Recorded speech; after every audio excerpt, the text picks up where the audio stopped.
முதலாளிகள் அனைவருக்கும் வணக்கம். ஷேர் மார்க்கெட்டில் பணம் சம்பாதிக்க இன்வெஸ்ட்மெண்ட் ஆகட்டும், ட்ரேடிங் ஆகட்டும், ஸ்விங் ட்ரேடிங் ஆகட்டும், இல்லை கமாடிட்டி, கரன்சி அப்படி எதில் நீங்கள் ட்ரேட் பண்ணாலும் உங்களுக்கு எந்தெந்த விஷயம்லாம் தெரிஞ்சுக்கிட்டு நீங்கள் உள்ளே வரணும், இதெல்லாம் முக்கியம் அப்படின்னு சொல்லிட்டு நம்ம இந்த வீடியோவில் பார்ப்போம். நான் உங்கள் முத்துக்குமரன் ஃப்ரம் தங்கச்சுரங்கம் யூடியூப் சேனல். இந்த சேனலை நீங்கள் சப்ஸ்கிரைப் பண்ணாமல் பார்க்குறீங்க அப்படின்னு சொன்னால் கொஞ்சம் சப்ஸ்கிரைப் பண்ணிவிடுங்க. அது பக்கத்துலேயே பெல் ஐக்கான் அமைக்கி ஆல்னு கிளிக் பண்ணிவிடுங்க. அப்போ தான் நாங்கள் போடுற அடுத்தடுத்த வீடியோக்கள் உங்களுக்கு தொடர்ச்சியாக கிடைக்கும். சரி ஃப்ரெண்ட்ஸ், நம்ம வீடியோக்குள்ளே போவோம். ஷேர் மார்க்கெட்டுக்குள்ளே ஒரு ஷேரை வாங்கணும், ட்ரேட் பண்ணணும் அப்படின்னு சொன்னால் 2 விதமான அனலைசிஸ் இருக்குது. ஒன்று ஃபண்டமெண்டல் அனலைஸு, இன்னொன்று டெக்னிக்கல் அனலைஸ். பொதுவாக ஃபண்டமெண்டல் அனலைஸ் என்னத்துக்காகலாம் பார்ப்பாங்க அப்படின்னா, இதை பொதுவாக யார் பார்ப்பாங்கன்னா, இன்வெஸ்டர் தான் பார்ப்பாங்க. ட்ரேடரும் பார்க்கணும் கண்டிப்பாக. ஆனால் இன்வெஸ்டர் அதிகமாக ஃபண்டமெண்டல் அனலைஸ் பார்த்து தான் அந்த ஸ்டாக்கை வாங்குவாங்க. சரி, அப்போ ஃபண்டமெண்டல் அனலைஸ்னால் என்ன அப்படின்னு பார்ப்போம். ஃபண்டமெண்டல் அனலைஸ் பொதுவாக அது நிறைய வகையில் இருக்குது. ஒரு 3 விஷயம் பார்ப்போம். ஒன்று அந்த கம்பெனியோட ஃபண்டமெண்டல் ஃபினான்ஷியல் அனலைசிஸ். அந்த கம்பெனி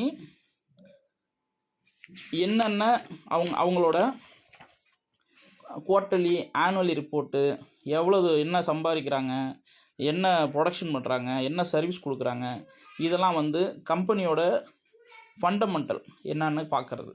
அதாவது அவங்களோட ஃபினான்ஷியல் ஸ்டேட்மெண்ட்டு, அவங்களோட BE ratio, EPS ratio, ROCE, ROE, அதோட புக் வேல்யூ என்ன, அந்த ஷேர் ஹோல்டர் பேட்டர்ன் எவ்வளோ இருக்குது, அதில் எஃப்ஐஎஸ் எவ்வளோ வச்சுருக்காங்க, டிஐஏ எவ்வளோ வச்சுருக்காங்க, இன்சூரன்ஸ் கம்பெனி எவ்வளோ வச்சுருக்காங்க, மியூச்சுவல் ஃபண்ட்ஸ் எவ்வளோ வாங்கி வச்சுருக்காங்க அந்த கம்பெனியை.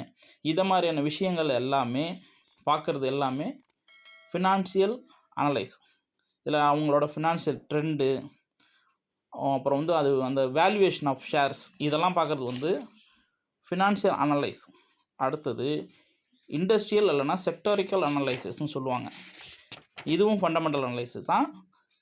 இது எந்த செக்டார் கீழே வருது, ஆட்டோ செக்டாரா, ஃபார்மா செக்டாரா, எஃப்எம்ஜிசியா, இதேமாரி அது எந்த செக்டார் கீழே வருது அப்படின்னு பார்க்கணும். இது ஏன் முக்கியம் அப்படின்னு சொன்னால், நம்ம இந்த கொரோனா காலகட்டத்தில் பார்த்திங்கன்னா எல்லா செக்டாருமே கீழே போயிடுச்சு. ஆனால் அப்போ அத்தியாவசியமான தேவைகள் பார்த்திங்கன்னா எஃப்எம்ஜிசி ப்ராடக்ட்டும், அப்புறம் ஃபார்மா பார்த்திங்கன்னா ரெண்டுமே பெருசாக கீழே விழல. சொல்லப்போனால் க்ரோத்து கூட ஆணுச்சு அதில் உள்ள சில இதெல்லாம். அப்போ ஃபண்டமெண்டல் அனலைஸ் பார்க்கும்போது கண்டிப்பாக செக்டரியல் அனலைஸும் பார்க்கணும், எந்த செக்டாரில் வருது அப்படின்னு. மூணாவதாக என்னென்னா எக்கானாமிக் அனலைசிஸ். இப்போ இன்றைக்கி என்ன எக்கானாமிக் கண்டிஷன் இருக்குது, திடீர்னு பாருங்கள், ஒரு வார் வந்தது, உக்ரைன் ரஷ்யா வார் வந்தது, திடீர்னு மார்க்கெட் எல்லாம் கடகடன்னு கீழே வந்தது. அப்போ ஜியோபொலிட்டிக்கல்ஸ் அனலைஸ் பண்ணணும், எக்கனாமி என்ன கண்டிஷனில் இருக்குது, அதாவது ரெசெஷன் வரப்போகுது அப்படின்னு சொல்கிறாங்க. அதேமாரி டைம்லாம் என்னென்னா, நீங்கள் எக்கனாமிக் கண்டிஷன் இந்த டைமில் பண்ணுனா சரியாக வருமா, வராதா, இல்லை எந்த கண்ட்ரியில் இந்த இது பேஸ் இருக்குது, இதெல்லாம் இது நம்ம ஒரு கம்பெனி எடுத்துக்கிறோம். அந்த கம்பெனி எந்தெந்த கண்ட்ரிலாம் அவங்களோட பிரான்ச்சஸ் வச்சுருக்காங்க, அவங்களுக்கு எங்கெங்கெல்லாம் பிரச்சனை இருக்குது, எங்கெங்கெல்லாம் நல்லா போயிட்டுருக்கு, இதெல்லாம் அனலைஸ் பண்ணணும். இதெல்லாம் அனலைஸ் பண்ணி தான் ஒரு கம்பெனியில் நம்ம இன்வெஸ்ட் பண்ணலாமா வேணாமாங்கிறத முடிவு பண்ணுவோம். அப்போ பொதுவாக இன்வெஸ்டர் எப்போதுமே ஃபண்டமெண்டல் அனலைஸ் பார்த்து தான் பண்ணுவாங்க. சரி, ரெண்டாவது டைப் ஒன்று கேட்டோம், டெக்னிக்கல் அனலைஸ். இந்த டெக்னிக்கல் அனலைசிஸ் யாரெல்லாம் பண்ணணும் அப்படின்னா, short term traders, intraday traders, இவங்கெல்லாம் டெக்னிக்கல் அனலைசிஸ் தான் பார்ப்பாங்க. அவங்களுக்கு என்னென்னா, இன்றைக்கி பணத்தை போட்டுட்டு இன்றைக்கே லாபத்தை எடுத்துகிட்டு போயிடணும், இன்றைக்கி அப்படி இல்லைன்னா குறுகிய காலத்துக்குள்ளேயே ஒரு வாரத்தில் 10 நாள்லேயோ அந்த லாபத்தை எடுத்துடணும் அப்படிங்கிறவங்க டெக்னிக்கல் அனலைசிஸ் பார்ப்பாங்க.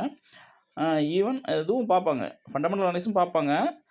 பட் டெக்னிக்கல் அனலைஸ் தான் அவங்க அதிகமாக பார்ப்பாங்க. டெக்னிக்கல் அனலைஸ் அப்படின்னா என்ன அப்படின்னா, ஒரு ஸ்டாக்கோட என்ன வேல்யூமில் நடக்குது, அதோட கேண்டில் ஸ்டிக்ஸ் பேட்டர்னு, அப்புறம் அதோட ரெசிஸ்டன்ஸு, சப்போர்ட்ஸு, இதை மாதிரியான விஷயங்களை பார்க்குறது. இண்டிகேட்டர்ஸ் வச்சு, இண்டிகேட்டர்னால் உதாரணமாக moving average, super trend, MACD indicator அப்படின்லாம் இண்டிகேட்டர்ஸ் இருக்குது. இதேமாரி இண்டிகேட்டர்ஸை வச்சு இப்போ இது அப்பாக போதா, டவுன் ஆக போதா, அதோட மூவிங் ஆவரேஜை வச்சு அது இப்போ ஸ்டாக் ஏற போதா, இறங்க போதான்னு அப்படி சொல்லி பார்த்து அதுபடி அவங்க வந்து இன்வெஸ்ட் பண்ணி உடனே சம்பாரிச்சு இன்றைக்கே ஒரே நாள்லேயோ ஒரு வாரத்துலேயோ 10 நாள்லேயோ அவங்க வந்து ஷார்ட் டேர்மில் அதை சம்பாதிக்கிறதுக்கு இந்த டெக்னிக்கல் அனலைஸ் பண்ணுவாங்க. சரி, டெக்னிக்கல் அனலைஸும் ஃபண்டமெண்டல் அனலைஸும் பண்ண தெரிஞ்சுக்கிட்டு ஒரு ஸ்டாக்கில் ஜெயிக்க முடியும்னா கண்டிப்பாக ஜெயிக்க முடியும். ஆனால் இதெல்லாம் தெரிஞ்சால் தான் ஸ்டாக் மார்க்கெட்டுக்குள்ளே வரணும்னா கண்டிப்பாக அது தேவையில்லைங்க. ஆனால் இதில் எதுவுமே தெரியாமலும் ஸ்டாக்ஸ்குள்ளே இன்வெஸ்ட் பண்ண முடியும். ஆனால் ஃபண்டமெண்டல் அனலைசஸ் பண்ணணும். அது வந்து உங்களுக்கு கம்பெனியை பற்றி தெரியாமல் நீங்கள் இன்வெஸ்ட் பண்ணக்கூடாது. இதெல்லாம் எதுவுமே தெரியாமல் நீங்கள் பண்ணணும் அப்படின்னு சொன்னால் இண்டெக்ஸ் ஃபண்டில் பண்ணலாம், ETF ஃபண்டில் பண்ணலாம், பீசஸில் பண்ணலாம்.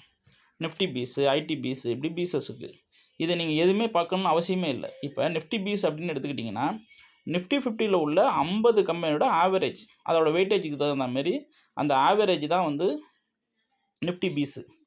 நீங்கள் நிஃப்டி பீஸுங்கிறது எதுவுமே நீங்கள் அனலைஸ்லாம் பண்ணணுங்கிற அவசியமே கிடையாது. நேரடியாக நீங்கள் அதுக்குள்ளே உங்களோட இன்வெஸ்ட்மெண்ட்ஸை போடலாம். நிஃப்டி என்ன க்ரோத் இருக்கோ அதே க்ரோத்து நிஃப்டி பீஸ்லேயும் இருக்கும். இதை பற்றி கற்றுக்க வரவங்க கற்றுக்கிட்டு ஸ்டாக்ஸில் போய் இன்வெஸ்ட் பண்ணுங்கள். கற்றுக்கிறதுக்கு முன்னாடி பீசஸில் இன்வெஸ்ட் பண்ணுங்கள். ஏன்னா இன்வெஸ்ட்மெண்ட் பண்ணணுங்கிறது ரொம்ப முக்கியம்.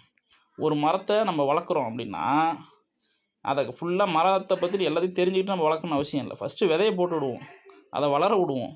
வளர நம்ம கற்றுக்கலாம். அதனால் இன்வெஸ்ட்மெண்ட்டுக்குள்ளே சீக்கிரம் வாங்க. உங்களோட பணத்தை வேஸ்ட்டாக அஞ்சரை பொட்டிலையோ போய் பேங்க்லேயோ இதுலேயோ தூங்க விடாதீங்க. உங்களோட பணத்தை மார்க்கெட்டில் விதைங்க. கண்டிப்பாக சீக்கிரம் வளரும். நன்றி ஃப்ரெண்ட்ஸ். தேங்க்யூ.